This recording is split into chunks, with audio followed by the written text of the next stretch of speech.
Oi, seres humanos, tudo bem com vocês? Meu nome é Marta. Hoje a gente vai bater um papo muito legal sobre um grupo de plantas muito legais, né? Na realidade, assim, quando nós falamos em angiospermas, nós falamos no seguinte: toda planta, a maior parte, né? Toda não, mas a maior parte da comida vegetal que você ingere, com certeza é uma angiosperma, tá? Quem são as angiospermas, gente? Por exemplo, arroz e feijão, que a gente come pra caramba, né? Angiospermas. Se você comer alface, angiosperma. Se você tomar um café, o café vem de uma sementinha de angiosperma. Se você comer uma maçã, angiosperma. Se você comer uma banana, angiosperma. Frutos de angiospermas, tá? Se você comer alcachofra, para quem gosta, né? Flor de angiosperma. Se você comer pão, você vai falar assim: Marta, eu não como nada de planta, eu como pão. Bom, pão se origina do quê, gente? Do trigo, e o trigo é uma angiosperma. Ou seja, né? Nós, humanos, temos uma conexão direta com as angiospermas. E se você virar para mim e falar assim: mas eu sou carnívoro, só como bife, hambúrguer, não sei o quê. Mas lembrem-se que o quê? Esse bife, esse hambúrguer, o que for, ele se originou de quem, gente? De um boizinho ou de um porquinho que, para sobreviver, comeu o quê? Um matinho, né? Que é a grama, né? Ou pasto. Que é o quê, gente? Uma angiosperma monocotiledônea. Então, gente, nós dependemos diretamente das angiospermas. Fiquem bem atentos a isso, tá? Quem são essas angiospermas? Gente, olha só. Anjo, né, que vem, na realidade, eu sempre falo assim, que anjo vem do anjo, da guarda, de proteção, mas anjo vem de urna, tá? É uma urna que está protegendo quem, gente? Uma semente, né? Então, é a urna, tá? Ou o anjo, se você quiser, né, lembrar isso para ficar mais fácil, que está protegendo quem, gente? Que está protegendo uma semente, tá? Quem é essa urna que protege a semente? O fruto, gente. Olha só, né? O primeiro grupo, por isso que eu coloquei aqui, qual a novidade do reino vegetal? O fruto. Tanto que o nome do grupo é assim por causa do fruto, né? Que o fruto protege a semente. Mas a mente científica de vocês devem estar falando assim: ah, mas eu já ouvi falar que tem pseudofruto, não sei o quê. Sim, nós vamos falar deles já já, tá bom? Para vocês entenderem que às vezes a semente não tá tão assim pro lado de dentro, beleza? Bom, gente, tem mais ou menos, eu ponho mais ou menos 250 mil espécies, porque tem muito mais, tá?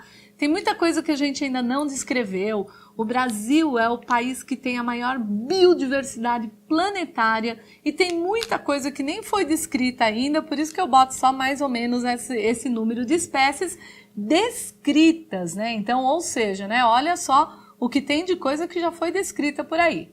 E aí, gente, essas angiospermas têm duas grandes subdivisões, tá? Que são as monocotiledôneas e as dicotiledôneas, tá? Aí você vai falar: ai, o que é isso? Tô com preguiça. Calma, né? Então tem a ver com um cotilédone e um dois cotilédone, né? Claro, né? Mono 1, dico 2, tá? Então o que são esses cotilédones? A gente já vai ver já já, que eu vou começar a história toda aqui com a flor característica das angiospermas, como é que a gente vê isso e de que maneira que as sementes se organizam. Porque essa monocotiledônia e dicotiledônia vai de acordo com o quê? Com o jeitão da semente, tá? Então só vou dar um início aqui para vocês. A monocotiledônia, se você pensar milho de pipoca, já lembra o milho de pipoca? Ele não é um meio redondinho assim e uma coisa uniquinha? Tá? Que não se abre. É uma monocotiledônia, tá? Se você lembrar do feijão, o feijão, se você, né, carinhosamente abrir o seu feijãozinho lá no seu prato, você vai ver que é o quê? Uma dicotiledônia. Ou vamos fazer a combinação boa? O arroz, né, que é um grãozinho único, tá? Que ele não se divide, monocotiledônia. O feijão, que ele se abre, né? O feijão, lentilha, ervilha, tá? Quando ele se abre é uma dicotiledônia. Então aqui eu tenho um único cotilédone, e aqui eu tenho 2 cotilédones. E aí vocês estão se perguntando, o que é cotilédone, né? Calma que eu já vou explicar, tá bom? Eu vou mostrar para vocês como que é a flor característica da angiosperma, como que é a semente característica e como é o fruto característico, tá? E aí a gente vai discutir um pouquinho sobre isso. Eu vou desenhar aqui para vocês lindamente, tá bom? Vamos lá. Seres, olha que legal que a gente tem aqui. O que eu vou conversar com vocês agora é uma coisa assim super importante, até para que vocês possam entender um pouquinho como é que ocorre o processo todo de reprodução nas angiospermas, tá? E também quando você fala, ó, pseudofruto, fruto verdadeiro, o que significa isso? E também quando a gente fala, olha, monocotiledônia, dicotiledônia, eu tenho formas de diferenciar uma da outra, além da semente, tá? Que quando cai no vestibular, eles não botam semente só, né? Porque a semente é fácil de você saber. Então, o que será mais que diferencia uma da outra? Então, essas informações que eu vou dar para vocês agora é para vocês entenderem um pouquinho isso, tá bom? Então, vamos lá. Como que é o jeitão da nossa flor padrão da angiosperma? O que que eu tenho? Primeira coisa, gente, eu tenho um pedúnculozinho, né? Essa parte aqui que vai conectar a flor ao galho da planta, né? Lembrando que as flores, elas nascem em determinadas épocas do planeta, é bom, né? Do ano, tá? As épocas do ano que elas nascem, que coincide com a primavera, obviamente, né? É porque nós temos um aumento de temperatura, nós temos uma luminosidade maior, tá? E que tudo isso vai estimular hormonalmente essas flores a aparecerem, a se desenvolver, tá?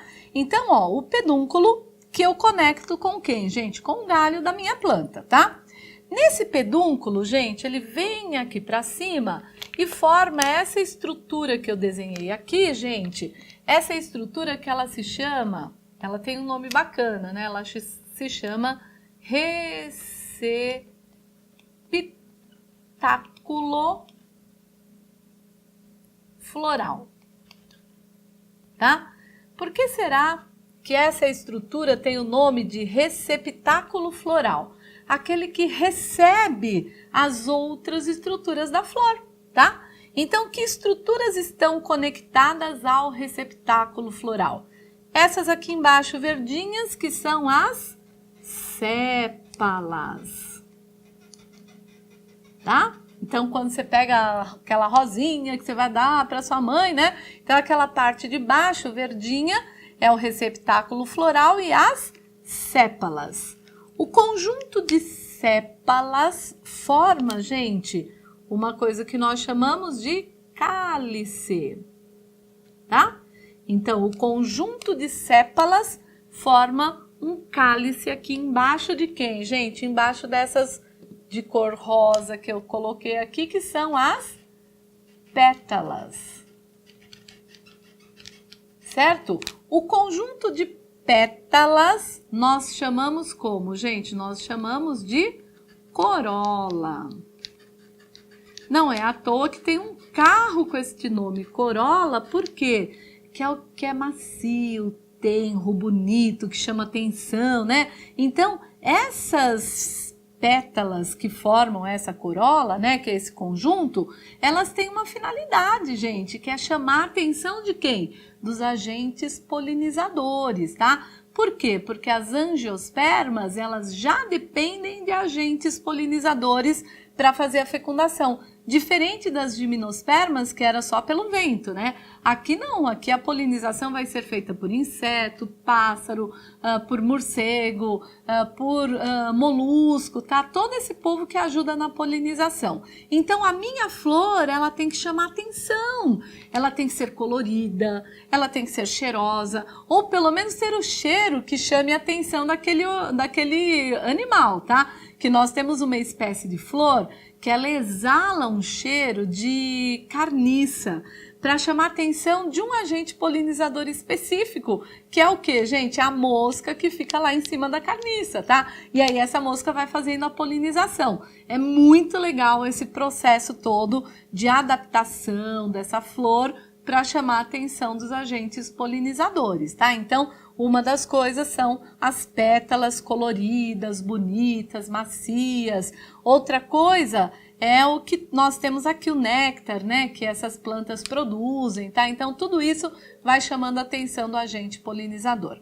Bom, então nós temos aqui, né, o pedúnculo, o receptáculo, as sépalas e as pétalas. Tudo isso do lado de fora. E do lado de dentro, o que eu tenho? Gente, eu tenho o aparelho reprodutor feminino, que está em branquinho aqui, e o aparelho reprodutor masculino, que está em laranja, tá? Então, o masculino é o quê? É essa bolinha que se chama antera e esse fiozinho que se chama filete. O conjunto dos dois nós chamamos de estame, tá, gente? Estame, que é o quê? É a antera e o filete. No reprodutor feminino, só para não misturar aqui, eu botei ele aqui embaixo para vocês verem, tá? Eu tenho uma estrutura de aberturinha aqui em cima, que é essa daqui, que se chama estigma. Aí eu tenho um pescocinho que se chama estilete, que é esse daqui. Aí eu tenho uma bolinha aqui, né, embaixo, que tá cheio de células reprodutoras femininas, que é o ovário, tá? Então, o conjunto de estilete, estigma e ovário, nós chamamos de pistilo. Para quem é da química ou lembra das aulas de químicas maravilhosas, tá?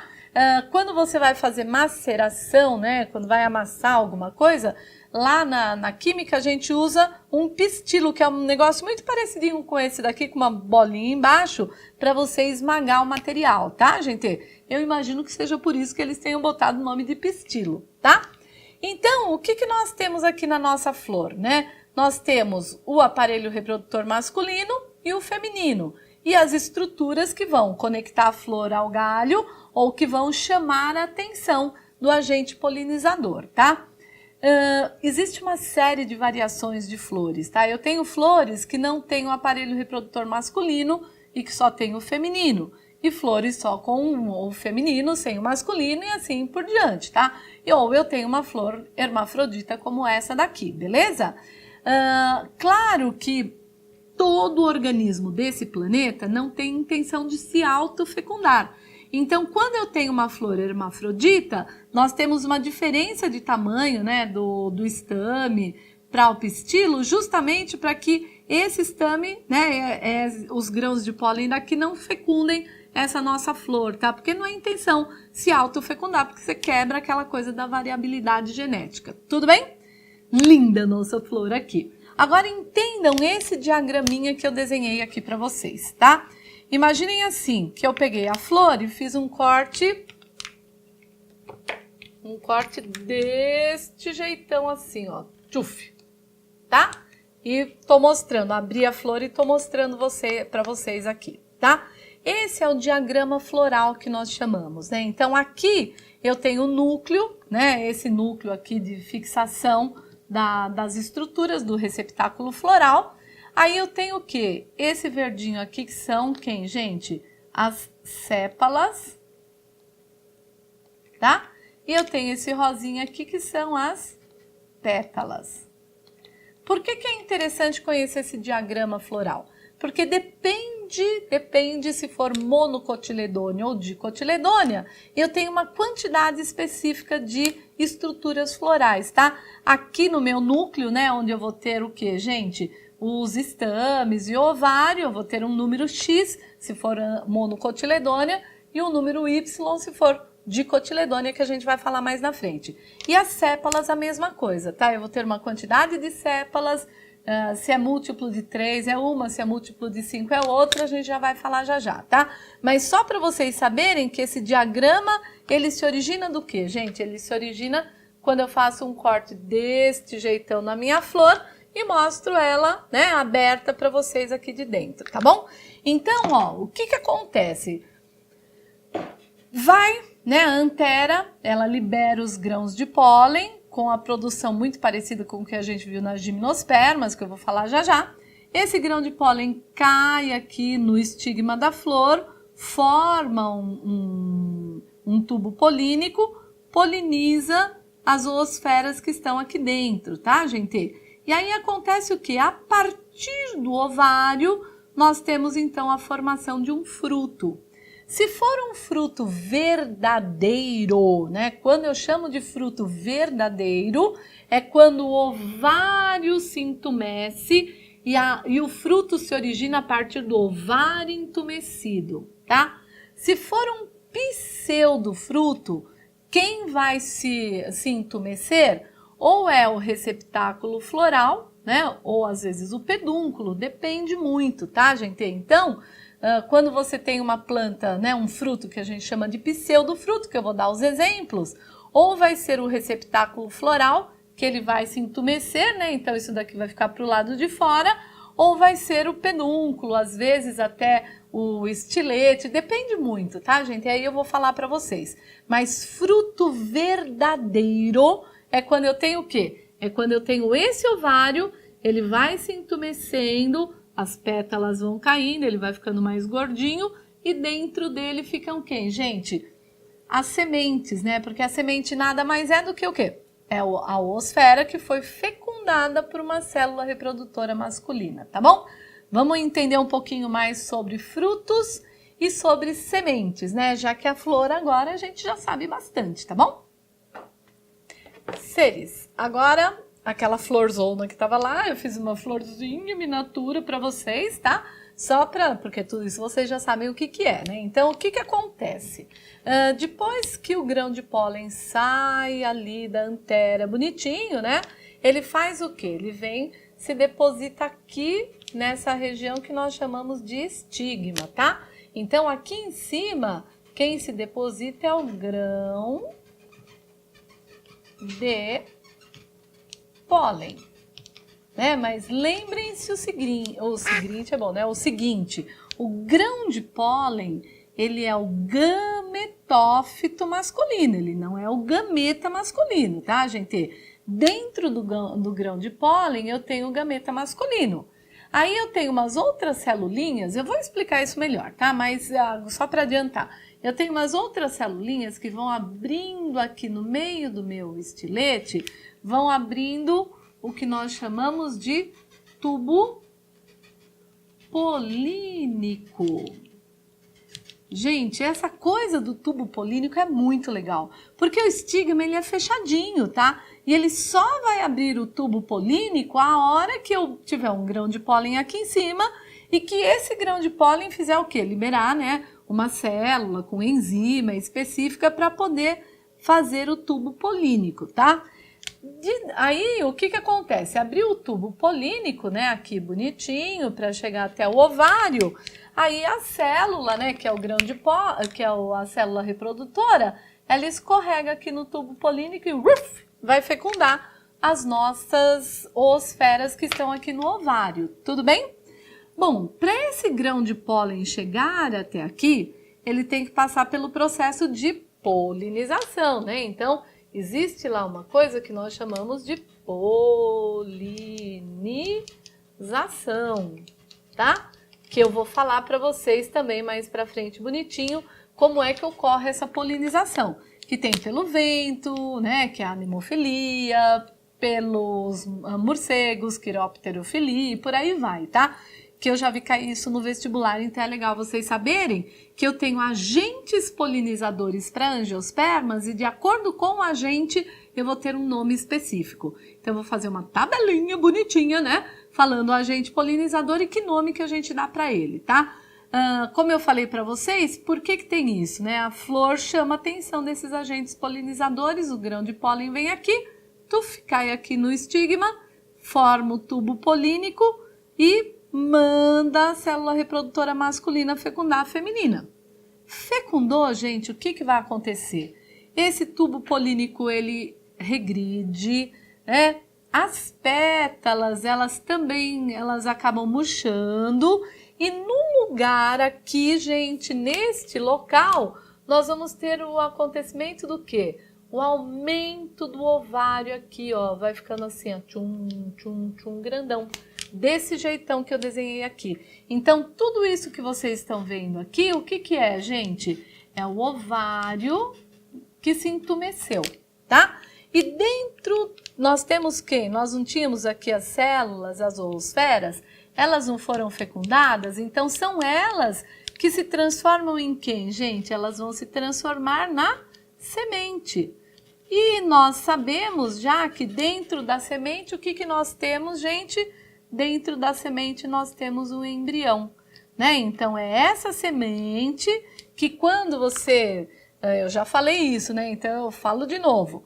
Pega lá o feijãozinho na lata lá da sua casa, bote no algodãozinho com água.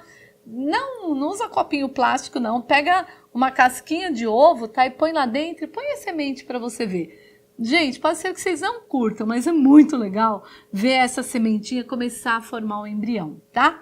Então, o que aconteceu? Se for fruto verdadeiro, o que nós temos?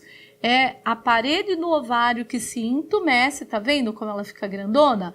E dentro deste fruto eu vou ter as sementes.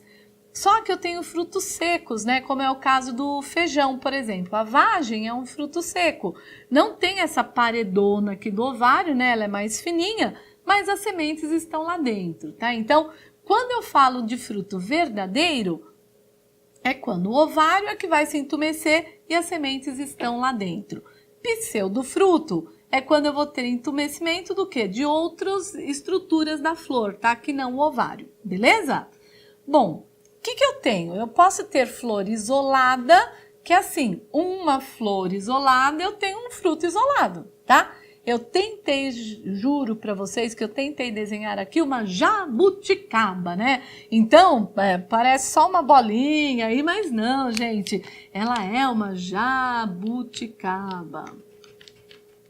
Tá, gente? Então, pensem nisso, né? A jabuticabinha tá grudadinha aqui no galho e eu tenho uma florzinha, uma jabuticabinha. Uma florzinha e uma jabuticaba, assim por diante, tá? Ou uma florzinha de maçã e uma maçã, uma florzinha de pera, uma florzinha de laranja, uma laranja, que são as flores isoladas, tá, gente? Mas eu também tenho o que nós chamamos de infrutescência, né? Ou, que é o quê? Como a espiga do milho. Mas como é que eu origino a infrutescência, gente? A partir de uma inflorescência. Como no caso aqui, né? Eu tentei desenhar também a flor do milho, mas vejam aí, né, que o Tião arrumou uma flor de milho super legal para vocês verem. E essa flor do milho vai originar, obviamente, uma infrutescência, que é a espiga de milho que vocês estão vendo aí, linda, maravilhosa, a espiga do milho, tá bom? Então, de flor é isso, tá, gente? Eu vou ter flor isolada, ou vou ter uma inflorescência. Se eu tiver flor isolada, eu tenho um fruto isolado somente. Se eu tiver uma inflorescência, eu vou ter uma infrutescência, como é o caso da espiga de milho, tá bom? Vamos dar uma olhadinha agora nos frutos, que são muito legais e muito mega comestíveis, tá? Seres, olhem só. Bem rapidinho agora as variações do fruto, né? O fruto verdadeiro a gente já sabe que é o ovário entumecido da flor. E aí nós temos variações do fruto. Temos os frutos partenocárpicos, que são o quê, gente? Partenos vem de virgem, cárpicos vem de carpelo, que é a estrutura que forma o fruto, tá? Então, os frutos partenocárpicos são aqueles que não têm sementes. Como no caso, gente, né, eu até botei o nome dos frutos aqui. Isso daqui é uma banana, né, caso vocês não estejam confundindo e tal. A banana, aqueles pontos escuros que tem, são o quê, gente? São as células reprodutoras femininas que não foram fecundadas, tá? Então, não é uma semente de verdade, tá bom? Então, a banana é um caso de fruto partenocárpico. Nós temos também o abacaxi, gente. Acreditem em mim, isso daqui é um abacaxi, tá? O abacaxi, além dele ser uma infrutescência, porque ele não é um fruto isolado, né? A flor é diferente, ele ainda é uma infrutescência partenocárpica, porque também não tem as sementes, porque não houve a fecundação dessa flor. Tudo bem? Então, frutos partenocárpicos são aqueles que não têm sementes, porque não foram fecundados, mas eles acabam se desenvolvendo, tá bom? Bonitinho. Pseudofruto, gente, só para a gente saber direitinho, quem são eles? São aqueles que se desenvolveram não do ovário. No caso, por exemplo, ó, pera e a maçã, isso aqui é uma pera, Isso daqui é uma maçã, tá? Então, essa partezinha comestível se desenvolveu de onde, gente? Do receptáculo floral, tá? Então, foi o receptáculo que deu origem a essa parte carnuda, comestível aqui. E o fruto verdadeiro tá aqui no meio, com a sementinha aqui no meio, tá? Então, o fruto é isso daqui, tá? Assim como a maçã, o fruto é isso daqui, certo? E fora o que a gente come é o receptáculo floral ou o pseudofruto, tá bom? No caso do caju, gente, quem é que se desenvolve? O pedúnculo floral. Lembra o pedúnculo bonitinho? Esse pedúnculo que se desenvolveu e forma lá o pseudofruto, a parte carnuda que a gente come, tá? E o fruto verdadeiro, quem que é? É esse daqui. Aqui que eu tenho o fruto, né? Esse fruto que é aquela castanha de caju, né? A castanha, quando você tira, né, para você poder assar ou cozinhar ou fritar ou sei lá, né, o que você vai fazer com a castanha, você faz o quê? Você tira um invólucro que é a parte do ovário que ficou bonitinho. O morango, que todo mundo fala, também é um pseudofruto, também é um receptáculo floral que se desenvolveu para poder formar a parte comestível, tá? Então, com isso daqui, a gente termina essa parte, né, de flor, fruto e a semente, a reprodução, eu vou falar na próxima aula para vocês, tá bom? Então, gravem isso daqui, certo? Não fujam da ideia que a flor, o jeitão dela, e quem é fruto verdadeiro é o ovário. Quando for outras partes, pseudofruto. Quando não tiver semente fecundada, é fruto partenocárpico. Tudo bem, seres humanos? Um beijo no coração de todos, aproveitem e não percam a próxima aula, tá? A gente se vê por aí.